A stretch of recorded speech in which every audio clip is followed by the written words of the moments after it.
O texto para a nossa mensagem desta noite é o texto de Lucas, capítulo 18, versículos 1 a 8. Disse-lhes Jesus uma parábola sobre o dever de orar sempre e nunca esmorecer. Havia em certa cidade um juiz que não temia a Deus, nem respeitava homem algum. Havia também naquela mesma cidade uma viúva que vinha ter com ele, dizendo: julga a minha causa contra o meu adversário. Ele, por algum tempo, não o quis atender, mas depois disse consigo: bem que eu não temo a Deus, nem respeito a homem algum. Todavia, como esta viúva me importuna, julgarei a sua causa, para não suceder que por fim venha a molestar-me. Então disse o Senhor: considerai no que diz este juiz iníquo. Não fará Deus justiça aos seus escolhidos, que a ele clamam dia e noite, embora pareça demorado em defendê-los? Digo-vos que depressa lhes fará justiça.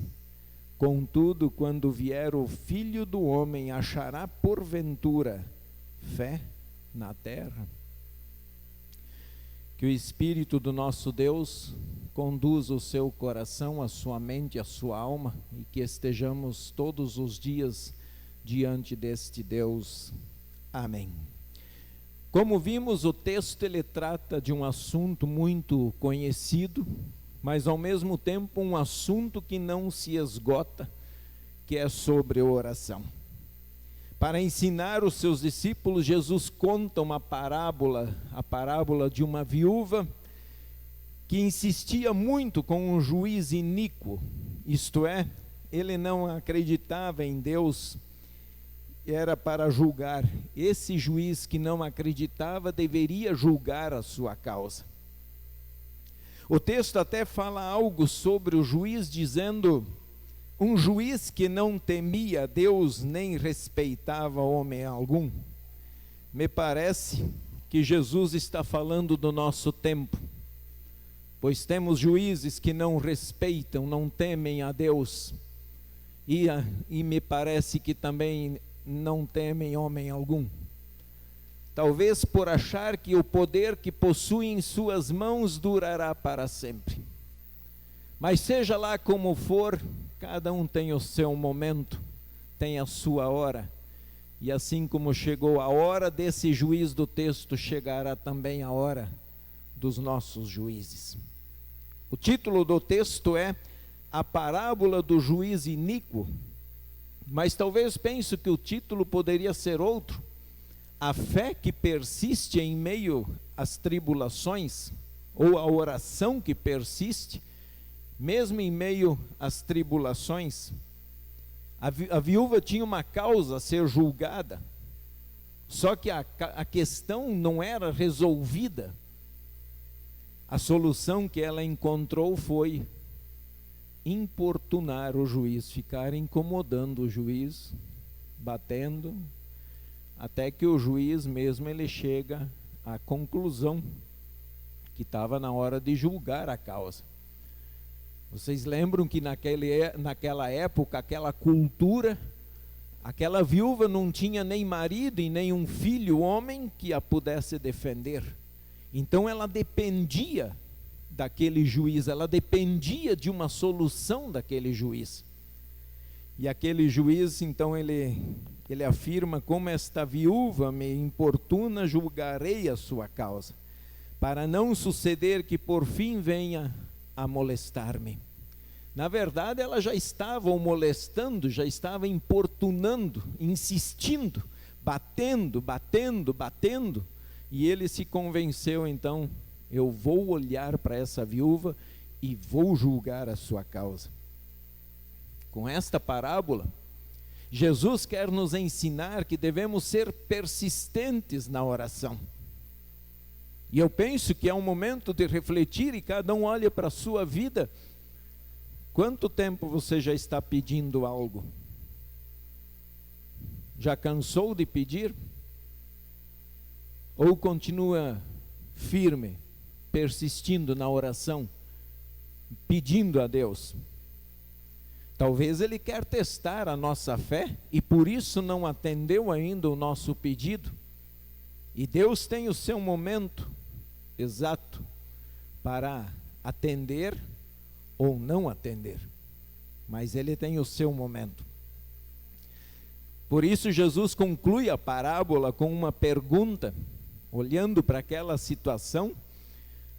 Aí Ele diz assim: digo-vos que depressa lhes fará justiça. Então Ele diz: sejam persistentes. Deus, se um juiz pode atender a causa de uma viúva, Deus, que é misericordioso, que é bondoso, Ele pode, e Ele vai atender bem depressa e fará justiça. Contudo, quando vier o Filho do Homem, achará porventura fé na terra? Confesso que essa pergunta de Jesus me inquietou essa semana. E eu venho analisando situações, a minha própria vida, e pensando naquilo que está nos cercando. Porventura, achará Jesus fé na terra? O sentido da pergunta e a resposta que Jesus quer encontrar é: será que haverá uma fé igual a desta viúva quando Ele voltar? Uma fé persistente? Uma fé que não abre mão de Deus, do caminho de Deus, mesmo diante das adversidades? Uma fé que luta, uma fé madura que não se deixa abalar, mesmo quando as coisas vão de mal a pior. Só que podemos ir além. O sentido da pergunta de Jesus é esse, que eu acabei de falar, mas nós podemos ir além. Será que haverá fé na terra quando Jesus voltar? Vamos primeiro lembrar o que é uma fé, e qual é a fé verdadeira, qual é a definição de fé, e cada um analise o seu coração, a sua vida perante Deus. Em Hebreus ele diz: ora, a fé é a certeza de coisas que se esperam, a convicção de fatos que se não veem. Então, diante desta definição, nós podemos nos perguntar e analisar: a minha fé me faz ver o trono de Deus e o próprio Criador, Redentor e Consolador sentado nele? Mas não lá no fim da vida, mas agora, hoje, aqui. Nesse momento, você está vendo Deus no seu trono sentado? A minha fé me faz ouvir a voz de Jesus dando uma ordem, e todos os mortos levantando do túmulo.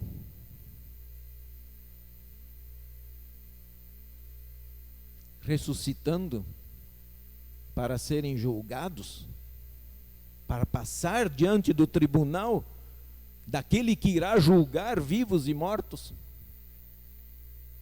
A minha fé me faz ver Jesus aparecendo entre as nuvens.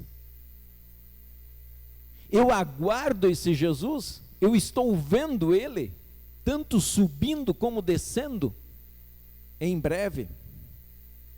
A minha fé me faz ouvir Jesus dizendo: vinde, benditos de meu Pai. A minha fé me faz ver Deus secando dos nossos olhos, dos olhos de todo o seu povo, todas as lágrimas. Tenho convicção, eu tenho de fato convicção no meu coração que Deus cumprirá tudo aquilo que prometeu. para a humanidade? Olhando para a sua palavra, eu acredito que isso é verdade.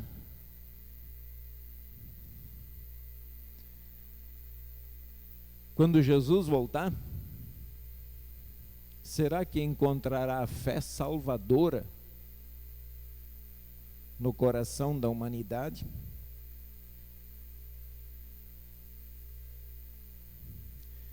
Desculpa o termo, mas fezes nós temos um monte por aí.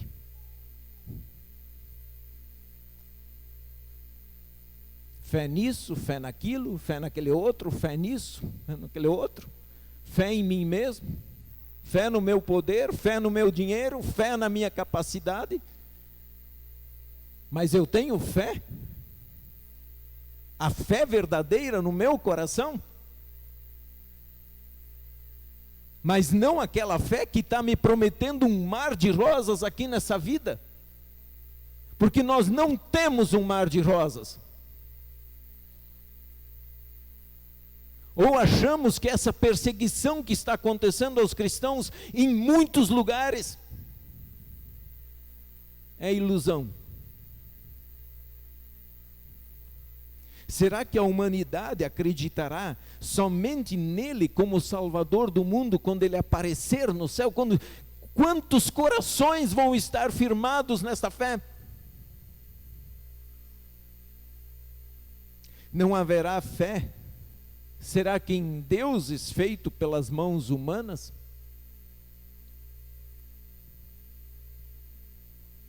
Será que não haverá fé no poder humano? Por isso, abrem um olho quando vocês vão fazer cursos. Falo por experiência, por conhecimento, abrem um olho. Que esses cursos modernos aí estão enchendo o homem demais de poder. Estão destronando Deus e colocando o homem sentado no trono. Será que não haverá fé naquela frase, segue firme, você consegue, você pode todas as coisas? Será que não haverá fé nessas coisas quando Jesus chegar? Sabemos e percebemos o quanto as nações, inclusive o nosso país, está longe de Deus, muito longe de Deus. Tivemos nítidas mostrando isso essa semana. O quanto lutam contra a palavra de Deus. O quanto estão com sede de destruir a vida das nossas crianças.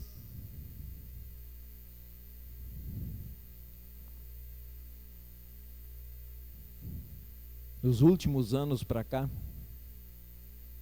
como tem se tornado nítido todas as ações de Satanás e seus anjos.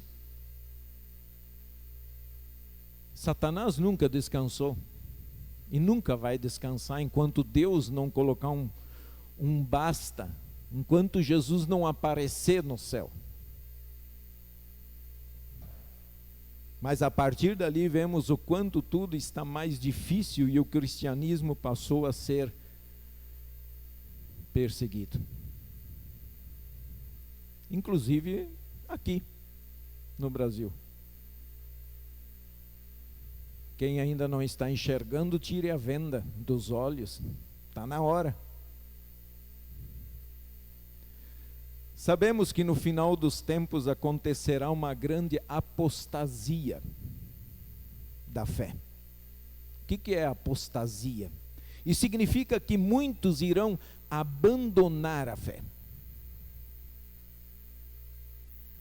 Com todas as letras vão dizer, isso aqui eu não quero, isso é loucura para mim, eu vou abandonar esse Deus de vocês.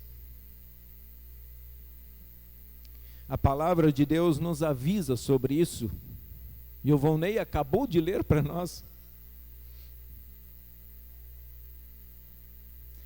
Ora, o Espírito afirma expressamente que nos últimos tempos alguns apostatarão da fé, por obedecerem a espíritos enganadores e a ensinos de demônios, pela hipocrisia dos que falam mentiras e que têm cauterizada a própria consciência, que proíbem o casamento e exigem abstinência de alimentos.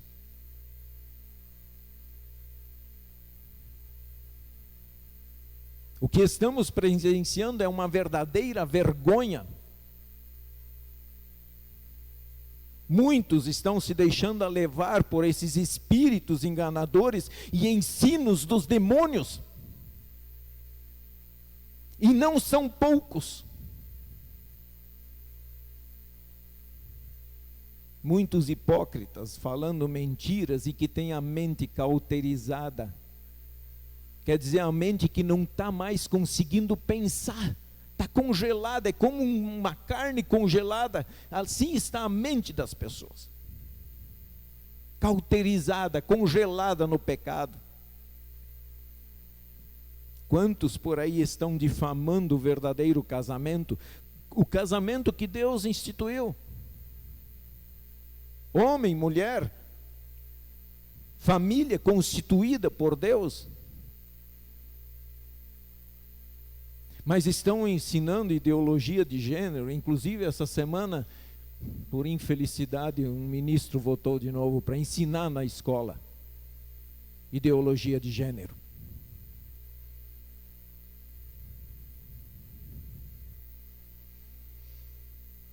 Estão complicando o casamento entre um homem e uma mulher e estão facilitando para pessoas do mesmo sexo.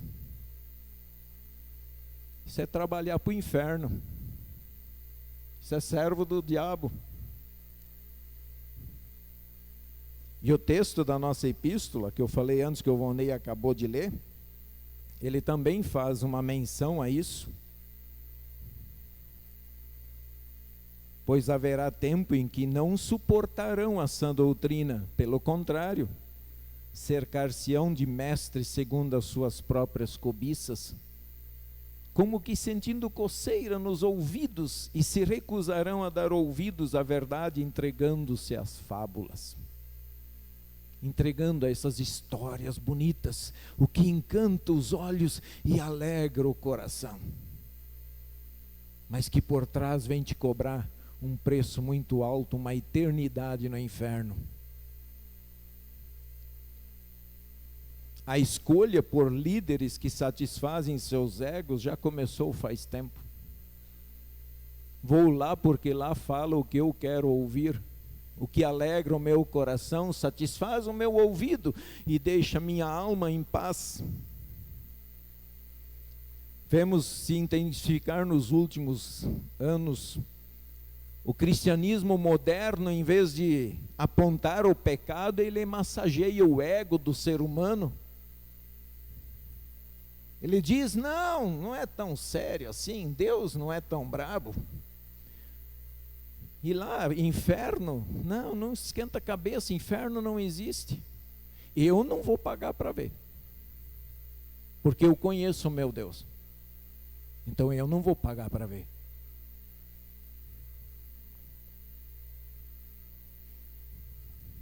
Quando olho em volta, olho para governantes e autoridades, não só do nosso país, do mundo.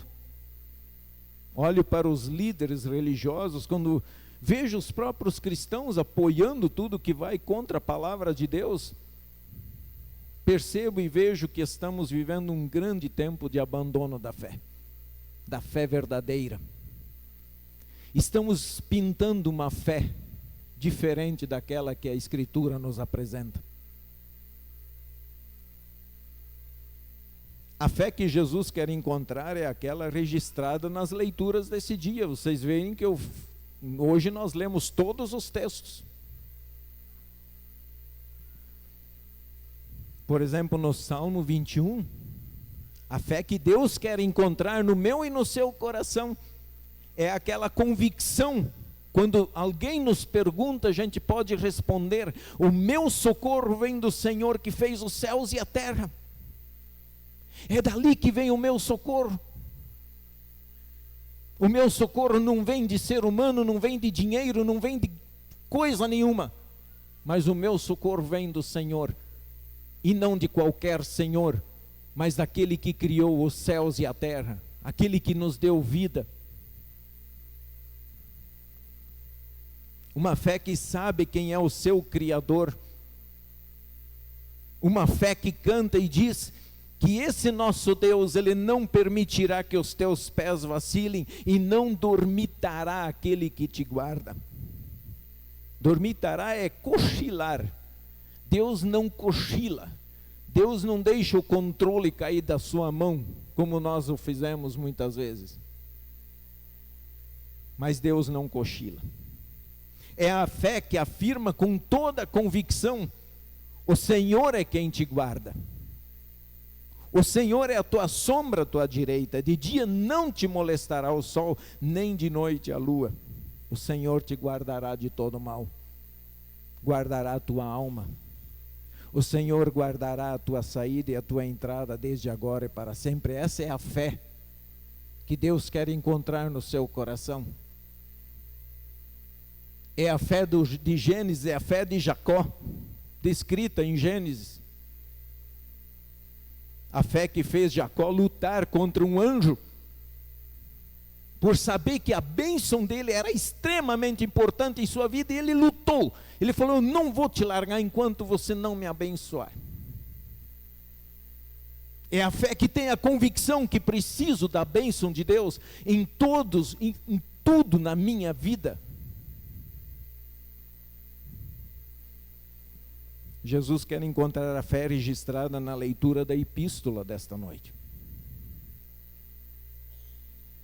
Aquela fé que disse assim: permanece naquilo que aprendeste, de que foste inteirado, e que desde a infância sabe as sagradas letras que podem tornar-te sábio para a salvação pela fé em Cristo Jesus. Lamento que tantos filhos que tiveram a bênção de ter pais cristãos, que os batizaram, que conduziram para a escolinha, para a instrução, que firmaram esses filhos no caminho de Deus, estão abandonando a fé. Inclusive recusam o próprio batismo. De repente, do nada, descobrem que estão errados no batismo. Então o poder do batismo está no homem, não em Deus. Se o poder do batismo estivesse no homem, eu ia dizer: não, nós estamos errados. Mas o poder do batismo não está em nós, está em Deus. É Ele quem opera, é Ele quem faz a obra, é Ele quem age, não é o ser humano. E aí ele diz: você sabe as letras que podem tornar-te sábio para a salvação pela fé em Cristo Jesus. Quem desde a sua infância sabe o caminho, louva a Deus e dê um abraço nos seus avós, no seu pai, nos seus padrinhos, porque eles ensinaram. Mas permanece nessa fé, não saia dela. Não se iluda com esses caminhos encantadores que tem por aí, com esses caminhos de rosas que o diabo põe na frente dos olhos. Então eu digo para vocês, irmão, se você ainda tem fé verdadeira, lute por ela. Lute por ela.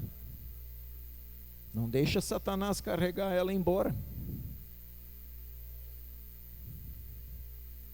Não deixe de ler a Bíblia. Não deixe de se arrepender dos seus pecados e receber o perdão de Deus. Não deixe de participar da Santa Ceia. Lute por ela. Isso é lutar pela fé.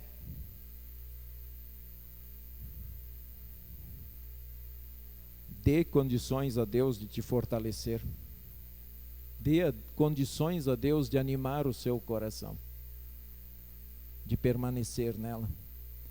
para que quando Jesus aparecer entre as nuvens dos céus, você ouça a voz dele dizendo: vinde, benditos de meu Pai. Venha.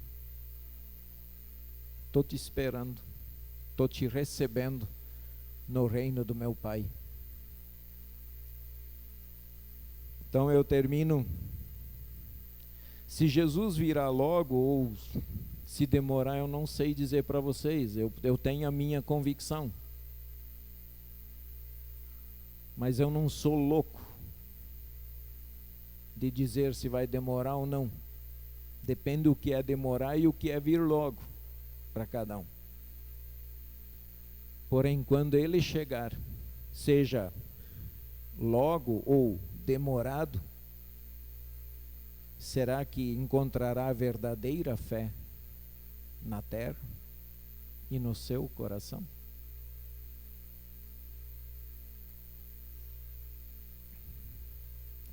Creia e permaneça na fé. Amém.